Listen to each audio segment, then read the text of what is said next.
Hey everyone, this is Rupali and welcome to BEd learners. तो यहाँ पर आपको पता है कि बीएड लर्नर एस्पायरिंग टीचर्स की ही यूनिट है, क्योंकि मैं यहाँ पर आपको बीएड की एस्पायरिंग टीचर्स पर पहले मैं आपको पढ़ा रही थी, अब मैं आपको बीएड लर्नर्स पर कवर कराऊंगी। तो हमारा यहाँ पर बीएड सेकेंड ईयर का ऑलरेडी एक सब्जेक्ट चल रहा है, आपका first subject BEd second year का। तो आज से हम यहाँ पर चाइल्डहुड एंड ग्रोइंग अप, ये है आपका बीएड फर्स्ट ईयर का एग्ज़ाम, पेपर 1 है। इसके एमसीक्यू सीरीज स्टार्ट करते हैं, क्योंकि यहाँ पर आपका मे भी कुछ यूनिवर्सिटीज़ के अंदर इस बार 2021 में भी आपका जो एग्ज़ाम है वो एमसीक्यू होने के चांसेस आपके लग रहे हैं, और काफ़ी बच्चों के भी 14 अप्रैल से स्टार्ट है। तो चलिए, यहाँ पर मैं आपको कुछ चाइल्डहुड एंड ग्रोइंग अप की मेरे पास पीडीएफ थी, प्रिपेयर थी, जो मैंने आपको एस्पायरिंग टीचर्स पे मैं टाइम शॉर्टेज की वजह से नहीं दे पाई थी। तो मैं यहाँ पर बीएड लर्नर्स पर हम चाइल्डहुड एंड ग्रोइंग अप वाले सब्जेक्ट को कवर कर लेते हैं। ये है आपका पार्ट 1। क्लियर हुआ? और ये सेशन मैं आपको एस्पायरिंग पे भी दे चुकी हूँ, बट ये दोबारा से स्टार्ट कर रही हूँ, क्योंकि मैं इसकी सीरीज़ में आपको काफ़ी सारी प्रोवाइड कर दूँगी, जिससे कि आपके काफ़ी सारे एमसीक्यूज़ इस सब्जेक्ट से प्रिपेयर हो जाएँ। क्लियर? चलिए स्टार्ट करते हैं फिर हम अपना आज का। ये है मेरे सोशल मीडिया हैंडल्स कि आप यहाँ पर एस्पायरिंग टीचर्स को यहाँ पर ज्वाइन कर सकते हो। टेलीग्राम पर है एस्पायरिंग टीचर्स, क्योंकि बीएड लर्नर्स भी आपका एस्पायरिंग का ही यूनिट है। इंस्टाग्राम का अकाउंट है मेरा, फेसबुक पर भी पेज है, आप यहाँ पे जाके फॉलो कर सकते हो। यहाँ पे ग्रुप है आपका सीटेट का, एस्पायरिंग टीचर्स के नाम से पेज है, तो वहाँ पे भी आपकी मैं लाइव क्लासेस लेने की ट्राई करूँगी। क्लियर? चलिए फिर देखते हैं अपना फर्स्ट क्वेश्चन। जिन्होंने भी अभी तक इस चैनल को सब्सक्राइब नहीं किया है, सब्सक्राइब कर लीजिए, इंपॉर्टेंट रहेगा, हेल्पफुल रहेगा। मैं सारे सब्जेक्ट की कोशिश करूँगी, जितना मेरे से हो पाएगा मैं आपको वीडियोज़ दे पाऊँ। स्टार्ट करते हैं अपने फर्स्ट क्वेश्चन से अपना। Child centred pedagogy means. अब देखिए फर्स्ट क्वेश्चन है आपका कि बाल केंद्रित शिक्षा जो होती है उसका क्या मतलब होता है। ये मैं आपको ऑलरेडी करा चुकी हूँ। Asking the children to follow and imitate teacher, कि हम यहाँ पर बच्चों को बोलें कि आप टीचर्स को फॉलो करो और यहाँ पर टीचर की नकल करो, या फिर जैसा टीचर करा रही है वैसा करो। ये giving primacy to children voice and their active participation, कि हम उनको क्या करें कि यहाँ पर आपको क्या करना है कि बच्चों की आवाज़ को ज़्यादा इंपॉर्टेंस दो आप, और उनको एक्टिव पार्टिसिपेशन करने के लिए बोलो। नेक्स्ट है letting the children be totally free, कि यहाँ पर बच्चों को खुला छोड़ दो एकदम से। या फिर giving moral education to the children, कि यहाँ पर बच्चों को मॉरल एजुकेशन दी जाए। देखिए यहाँ पर ये चीज़ भी इंपॉर्टेंट है, मॉरल एजुकेशन देनी चाहिए, यहाँ पर फ्रीडम भी देनी चाहिए कुछ एक एक्सटेंट तक। एंड यहाँ पर टीचर्स को, बच्चे टीचर्स को फॉलो करते हैं, ये भी सही है।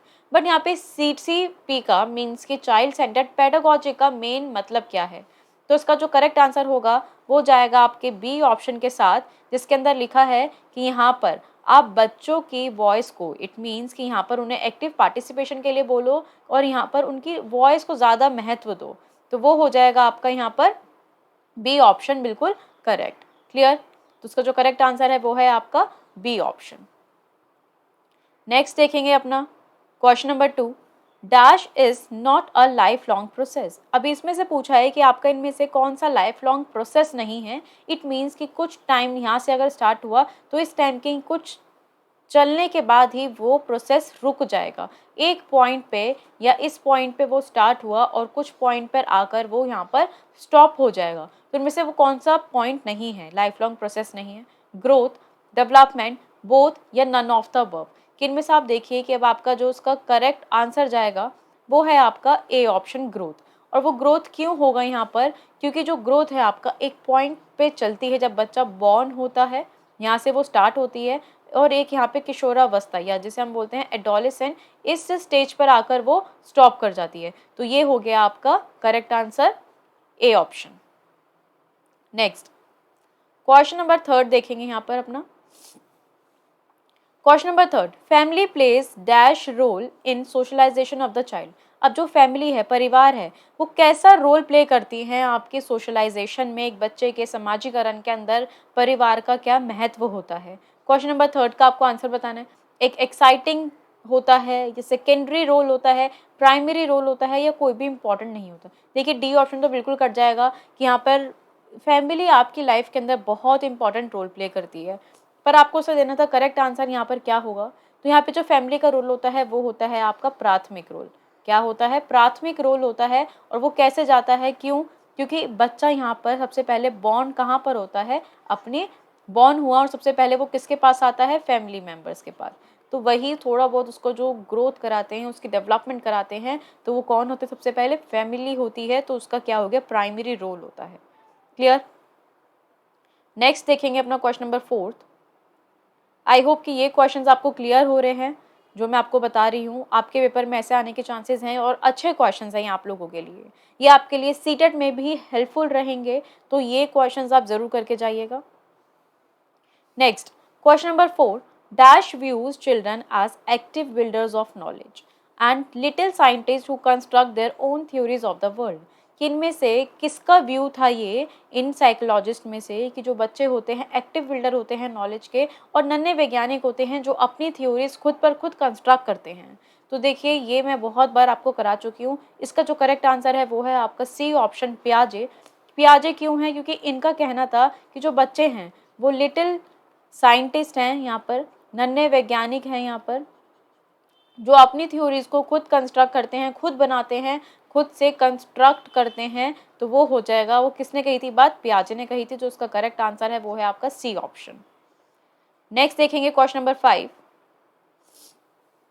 डेवलपमेंट इज, अब ये पूछा है कि आपको जो डेवलपमेंट है वो क्या है, विकास क्या होता है। A maturation, B learning, C synthesis of abilities, या D all of the above. तो थोड़ा सा स्पीड में रखेंगे सेशन को और जल्दी से बताइए। मैं आपके नंबर ऑफ क्वेश्चंस भी इंक्रीज करती रहूंगी। तो आप बताइए क्वेश्चन नंबर 5 का क्या करेक्ट आंसर होगा अपना। डेवलपमेंट क्या है अपना, देखिए डेवलपमेंट का इससे जो करेक्ट आंसर जाएगा वो है आप लोगों का, इसका करेक्ट आंसर डी ऑप्शन। क्या है आपका इसका correct answer, D option. D option कैसे हुआ, देखिए जो डेवलपमेंट होती है वो परिपक्वता भी होती है, उससे आप सीखते भी हो टाइम टू टाइम और अपनी एबिलिटीज को यहाँ पे संश्लेषण करते हो, सिंथेसिस करते हो। तो उसका करेक्ट ऑप्शन क्या चला जाएगा, वो है डी ऑप्शन। सारे ही ऑप्शंस बिल्कुल करेक्ट हैं। आपको डी ऑप्शन तब लेना है ऑल ऑफ द अबव कि जब आपको दिखे कि तीनों ऑप्शन एक ही चीज की बात कर रहे हैं और इंपॉर्टेंट एंड पॉजिटिव बता रहे हैं। तो उसका जो करेक्ट आंसर है वो है आपका डी ऑप्शन। क्वेश्चन नंबर 6 देखेंगे अपना। Social development of an infant depends on. अब जो बच्चा छोटा बच्चा होता है, इन्फेंट जिसे हम कहते हैं शिशु आपका, तो वो आप शिशु का सामाजिक विकास किस पर निर्भर होता है, ये निर्भर करता है, ये आपको बताना है। His chance of interaction with others, कि जैसे उसको चांस मिलता है दूसरों से बातें करने का, उसके ऊपर। या love and affection shown to the child, कि हम बच्चे को प्यार दिखाते हैं और उसको यहाँ पर स्नेह दिखाते हैं। या फिर the extent to which he is able to attract the attraction of others, या ऑल ऑफ द अबव। तो जल्दी से बताओ क्वेश्चन नंबर 6 का क्या करेक्ट आंसर होगा। मैंने अभी आपको बोला कि आप डी ऑप्शन तब चूज करोगे जब आपको लगे कि तीनों ऑप्शन एक ही चीज की बात कर रहे हैं और पॉजिटिव एंड एक ही डायरेक्शन में वो मूव कर रहे हैं। तो अगेन इसका जो करेक्ट आंसर है आप लोगों का वो जाएगा डी ऑप्शन के साथ यहाँ पर। तो उसका करेक्ट आंसर क्या हो गया, डी ऑप्शन आपका, क्योंकि आपका यहाँ पर इंटरेक्शन करना सही बात है, अफेक्शन दिखाना बच्चे को सही बात है, और the extent to which he is able to attract the attention of others, कि यहाँ पर दूसरों की अटेंशन अपनी तरफ आकर्षित करना। तो उसका जो करेक्ट आंसर है वो है आपका डी ऑप्शन। नेक्स्ट देखेंगे अपना question number 7। All human contains dash chromosomes. तो ये आपका जेंडर से आ जाता है, gender as a social construct. तो ये वहाँ से टॉपिक है आपको और ये वहाँ से क्वेश्चन बनाया गया है। तो all humans contain dash chromosomes, कितने क्रोमोसोम्स होते हैं एक मनुष्य के बॉडी के अंदर, तो 26 होते हैं, 36 होते हैं, 46 होते हैं, या 42 होते हैं। तो इसका जो आपका करेक्ट आंसर है आप लोगों का वो है आपका यहाँ पर, ये तो सभी को पता होगा, सी ऑप्शन 46। तो यहाँ पर देखिए कितने क्रोमोसोम्स पाए जाते हैं, 46 होते हैं। अगर हम इसको पेयर में डिवाइड करें तो 23 पेयर्स यहाँ पर बनते हैं, जिसमें से 22 पेयर्स मेन, या जिसे हम बोले फीमेल एंड मेल के अंदर सेम होते हैं, ये आपके 22 पेयर्स। और जो एक पेयर होता है आपका वो क्या बताता है, आपका एक पेयर कि ये होता है सेक्स पेयर आपका, कि जिसके अंदर आपका एक बच्चे का सेक्स डिपेंड करता है कि वो बच्चा यहाँ पर फीमेल बनेगा या फिर मेल बनेगा। तो ये एक ही पेयर ऐसा होता है जो इस चीज़ को निर्धारित करता है। बाकी जो 22 पेयर होते हैं आपके वो सेम रहते हैं। तो उसका जो करेक्ट आंसर है वो है आपका 46। Clear. Next question number 8। The limit of growth is fixed by. अब यहाँ पर अभी हमने पढ़ा कि ग्रोथ एक पॉइंट ऑफ टाइम से स्टार्ट होता है और यहाँ पर एक पॉइंट पर रुक जाती है। तो यहाँ पे बोला है जो ये लिमिट कर दी गई है ग्रोथ की, वो किससे फिक्स्ड होती है, किसने करी है? इंटरनल फैक्टर्स ऑफ ऑर्गेनिज्म के, जो ऑर्गेनिज्म के अंदर के फैक्टर्स होते हैं, न्यूट्रिशन एंड एक्सरसाइज ने, या बोथ ऑफ द अबव या नन ऑफ द अबव। जल्दी से दीजिए क्वेश्चन नंबर 8 का आंसर। यहाँ पे इंटरनल फैक्टर से होगा, न्यूट्रिशन से होगा, या बोथ ऑफ द अबव से होगा। तो देखिए इसमें जनरली आप कंफ्यूज हो जाओगे कि यहाँ पे इंटरनल फैक्टर्स तो ऑब्वियस सी बात है होते हैं, निर्धारित करते हैं। तो इसका जो करेक्ट आंसर जाएगा आपका वो है आपका सी ऑप्शन। यहाँ पर बोथ ऑफ द अबव ही करेक्ट है इसके, क्योंकि यहाँ पर आपके न्यूट्रिशन एंड एक्सरसाइज पे भी होता है कि आपकी ग्रोथ कैसे होगी, क्योंकि ग्रोथ क्या होती है आपकी, हाइट हो गया, आपके यहाँ पर वेट हो गया, हाइट एंड वेट। तो यहाँ पर इससे क्या पता चलता है कि अगर आप अच्छा न्यूट्रिशन लोगे तो आपकी जो हाइट है वो जल्दी बढ़ेगी, आपका वेट भी कंट्रोल रहेगा। तो यहाँ पर ये दोनों फैक्टर्स ही इन्फ्लुएंस करेंगे आपकी ग्रोथ को। तो इसका जो करेक्ट आंसर है वो है आपका सी ऑप्शन। क्लियर? नेक्स्ट देखेंगे क्वेश्चन नंबर 9 अपना। By dash we mean physical changes. अब फिजिकल चेंजेस क्या होता है? अगर आपने ग्रोथ एंड डेवलपमेंट का सेशन अटेंड किया हो तो ग्रोथ क्या होती है आपकी फिजिकल चेंजेस को बताती है।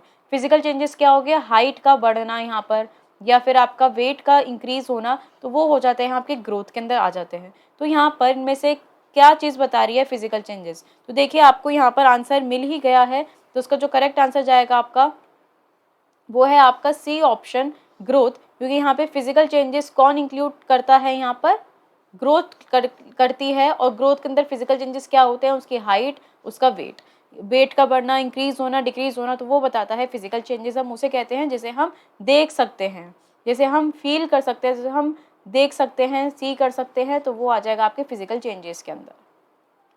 लास्ट क्वेश्चन देखेंगे, question number 10। In which of the following stages child look self centred. किस स्टेज के अंदर जो बच्चा होता है सेल्फ सेंटर्ड लगता है?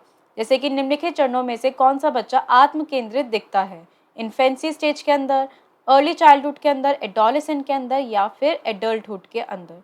जल्दी से बताइए कि यहाँ पर सेल्फ सेंटर्ड कब होगा बच्चा, कि जो सिर्फ अपनी जो चीज़ उसने कह दी वो बिल्कुल सही है, दूसरों की बातों को वो नहीं समझता है या नहीं, या जो जैसे उसको मन करता है वो वही करता है।